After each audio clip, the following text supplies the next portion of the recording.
Hello everyone, and welcome to my channel. This channel is for educational videos that hopefully will serve as kind of a survival kit for you as all of your paradigm collapses, and we take a look at great theories of everything that you probably haven't heard of, ancient and modern, and all grand unified theories, tour de forces, and magnum opuses, and cosmologies, and we try to do deep dives into them, and like I said, put together your survival kit for your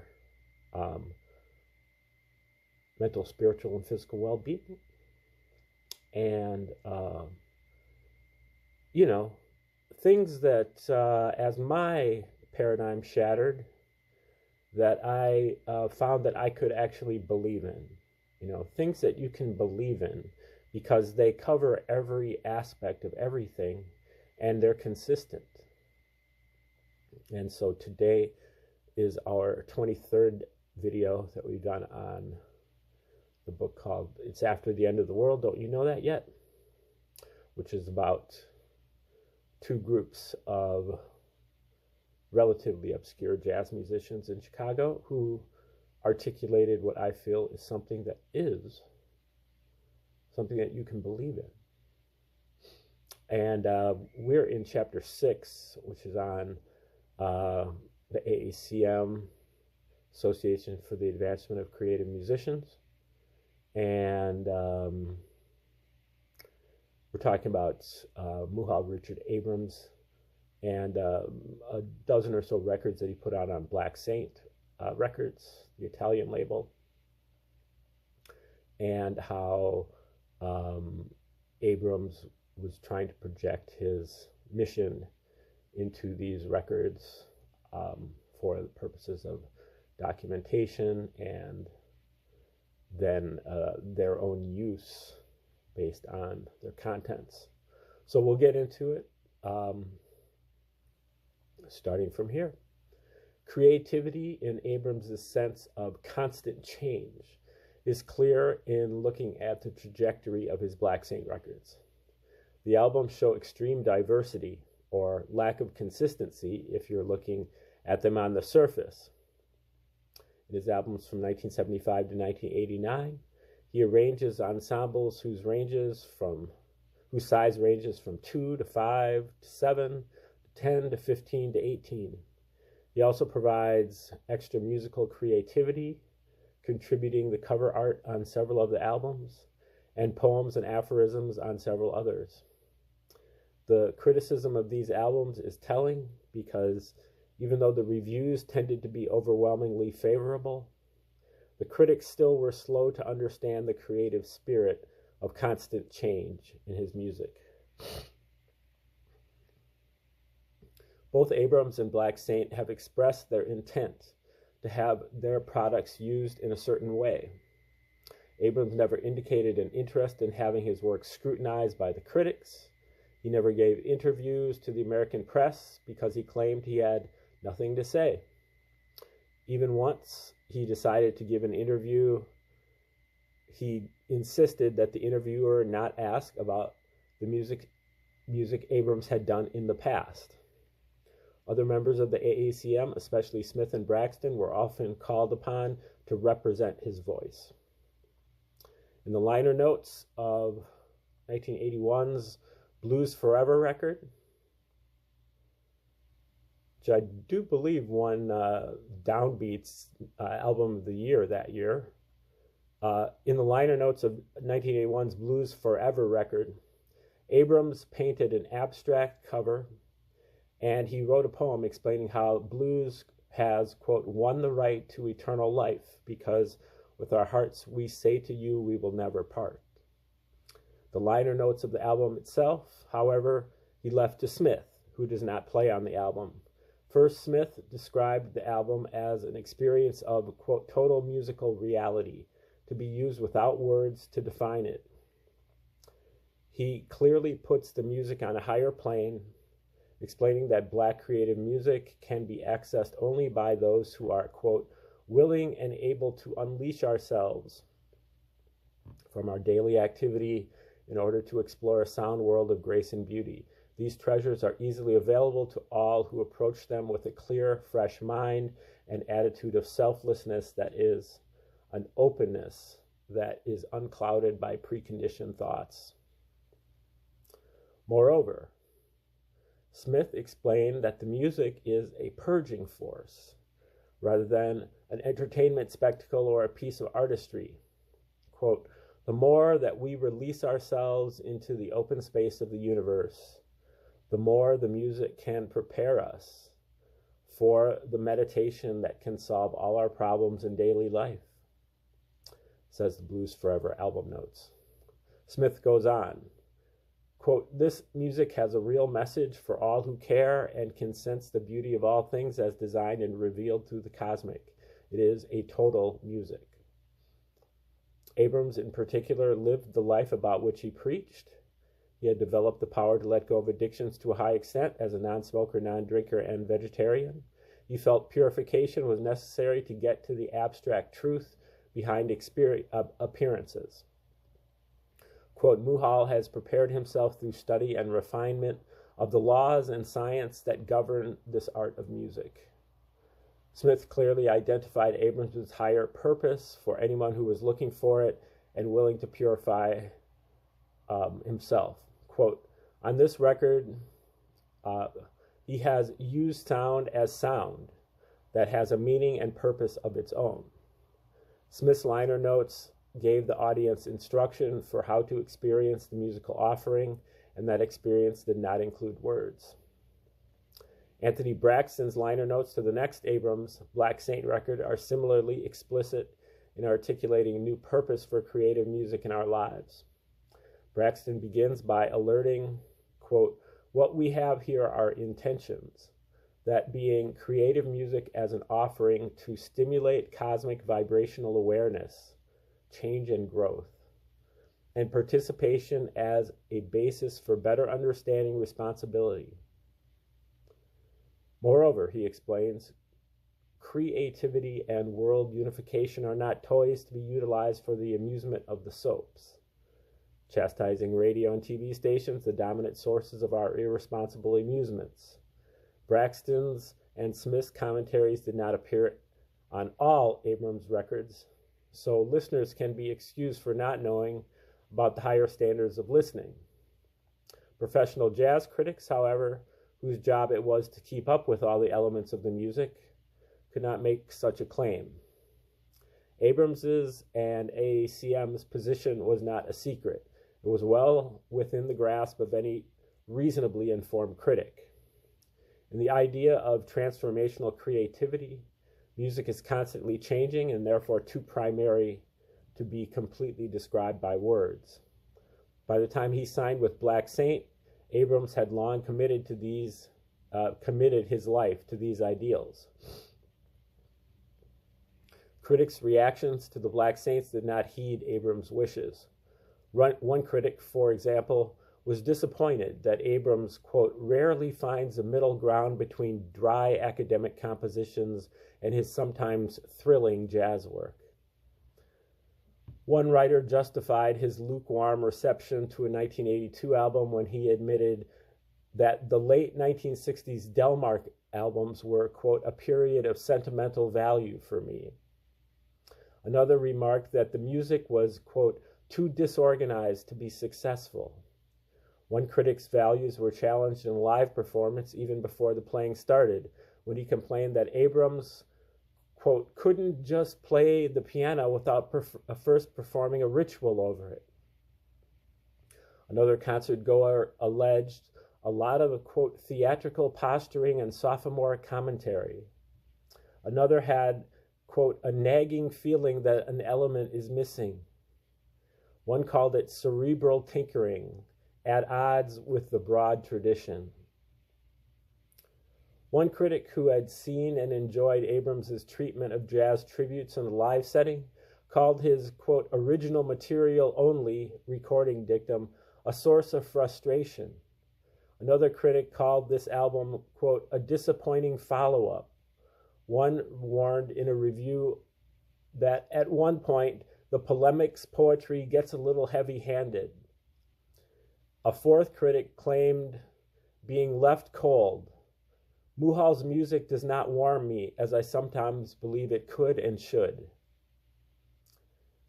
In spite of the criticism, Abrams was able to develop some humor about it, calling the media situation, quote, like being a ball kicked around from one side to the other. Nevertheless, he remained steadfast. We're doing what we're supposed to do at this point. We're supposed to be sacrificial lambs, endeavoring to push things forward against tremendous odds. Abrams was able to see that the critics were human too, usually with good intentions, and through his creative leadership taught the AACM of the necessity for a creative musician to tolerate all sorts of abuse by those who do not know what they do, as articulated by Smith. As the musicians knew, it was not so much the content of the criticism, but the criticism itself that needed to be changed. With the AACM's concept of total music, there was a call for a breakdown of these boundaries, but one that was ultimately creative. Smith argued, quote, when we talk about world music, we don't mean destroying other music. The thing that we're interested in is merging these sciences of music from many different cultures, but coming up with something that is not represented in any specific geographical area today.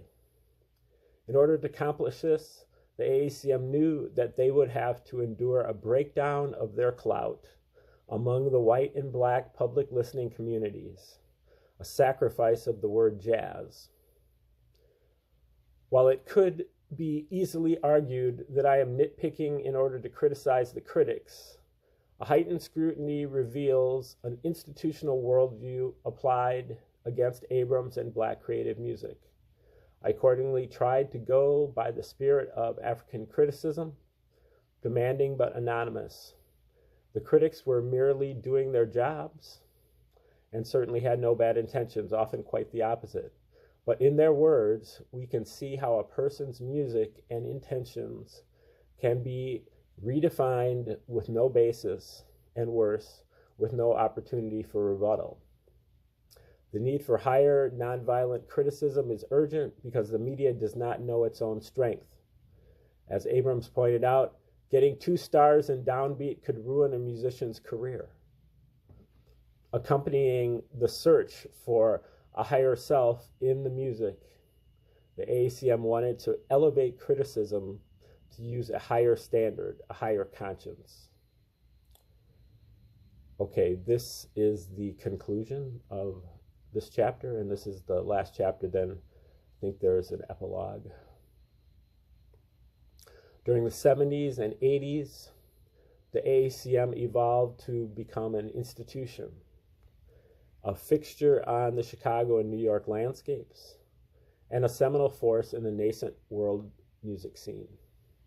The group was forced to make many changes against their original plans, but these changes were all made with the higher mission of the AACM in mind. They decided to move to New York. They decided to move into the academy. They decided to accept grant money from white entities. They decided to collaborate with white musicians, but not until they proved they could do without. What helped the AACM survive and thrive through all of these changes was that there was always a nonverbal understanding of the overall mission to help them stay grounded. Okay. Let's see if I can locate that epilogue.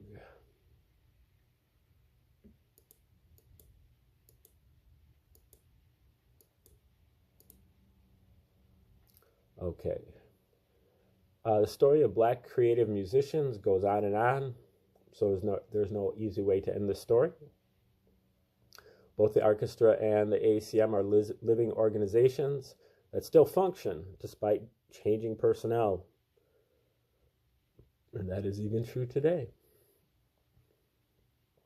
Sun Ra, for example, left the planet in 1993. That same night, the orchestra performed without him, as scheduled, a feeling that the music demanded it. Briefly, John Gilmore took over as a leader, but he too, in 1995, left the planet. Now the orchestra is under the direction of, at this time, it was 80-something-year-old Marshall Allen. I believe Marshall Allen just turned 100, although I haven't been keeping up. Yeah, he did turn 100 back in May, I believe. And he's the alto player, and flute and electronics, but he is still in charge of the band, I believe. Who joined, although this is as of 2024. Who joined the orchestra in the late 1950s. The orchestra he's been in the band for over 65 years. The orchestra has remained very active. As of this writing, they are touring Europe. Stateside, the nucleus still lives communally on Morton Street in Philadelphia and is active in that community as well as New York. Even though Sun Ra seemed to deny leadership to others in the group, both Gilmore and Allen have served as capable leaders, and many other orchestra members have gone on to lead important bands and improvise creative music. The AACM, too, has made it through the lean years to become an institution of creativity on the South Side, now with almost 200 musicians, again, as of 2010 or something. Neither group has shown any signs of slowing down. Still, declension remains an obstacle. As memories of Sun Ra, the experimental band in the early days fade, and the musicians initially involved pass on, will the younger musicians remember the urgency of the original higher mission, or will they slide back into a more secular institutional context? For the creative musicians, the challenge will have to do with remembering the healing power of the creative process. Can young musicians develop the will to abstain from jazz addictions and sustain ambivalence long enough to shift worldviews? I hope this work will play a role in reminding musicians of that mission so that they might have the will to become healing instruments of the Creator. I also wrote because as the music continues to expand, it is time to make an appraisal of the events. The story of the creative musicians in Chicago offers solutions to many pressing problems in American and world culture today. Because of their actions, we would be well served to use creative musicians as role models for an alternative world. They were among the earliest groups to concede that it was, in fact, after the end of the world, an acknowledgement of Armageddon in the wake of 20th century events, colonialism, chronic political corruption, World War I, mass consumption, fantasy, and indulgence, the Great Depression, the rise of fascism, World War II, and the atomic bombs, among others, has evaded most commentators. An acknowledgement of a post-Armageddon denial stage in the Cold War, mass conformity, and the birth of an ongoing multinational consumption economy driven by adolescent desires also has been missing from most discourses into 20th century history. An actual praxis for a new way to live after Armageddon is even more rare. A post-Armageddon strategy that has worked in actual practice is unheard of. To date, the creative musicians' Kabbalistic practices have been almost unheard of, not because they were quiet or inarticulate, but because we are hard of hearing or don't have our ears open. African American institutional leaders, for example, are open to hearing dissenting visions, but their censors are so pointed toward visions of the white world that they do not recognize a creatively dark example when they hear it. Instead, blacks have spent their time following those African Americans who have succeeded, quote, according to white standards, economic success, academic success, or political success. Unfortunately, we have not studied groups like Sun Ra's orchestra, who purposely embraced failure, end quote, so that they could develop their own space, completely independent of the Western way of life that led us into Armageddon in the first place. This work was also intended to demonstrate that these creative musicians can and should be placed at the center of a narrative of American cultural history, not at the periphery. Such an inverted narrative could have dramatic results given our bleak situation and the limited efficacy of conventional strategies. While we have relied upon narratives about the civil rights movement, for example, we have ignored Black Kabbalistic movements like the AACM because we do not easily understand them. Martin Luther King spoke eloquently in plain English, but creative music requires more effort to hear. It is not useful to most people because they have not broken the code for listening. In order to maximize the benefits of the music, it must be used as a holistic Kabbalistic system, a method for making all kinds of decisions that face us in life. Ask yourself, and creative music, like an oracle, will answer if you listen patiently with heightened attention. Finally, this study was meant to show that historians ought to call their methods seriously into question. When the orchestra and the AACM played literally within earshot of many of our finest universities without drawing the attention of any scholars, there is a problem of perception. Historians have been hard of hearing because of a scientific bias that privileges the verbal and the secular as evidence. To heal this ailment, scholars must turn their focus to the Kabbalistic, oracular, nonverbal elements of Black music.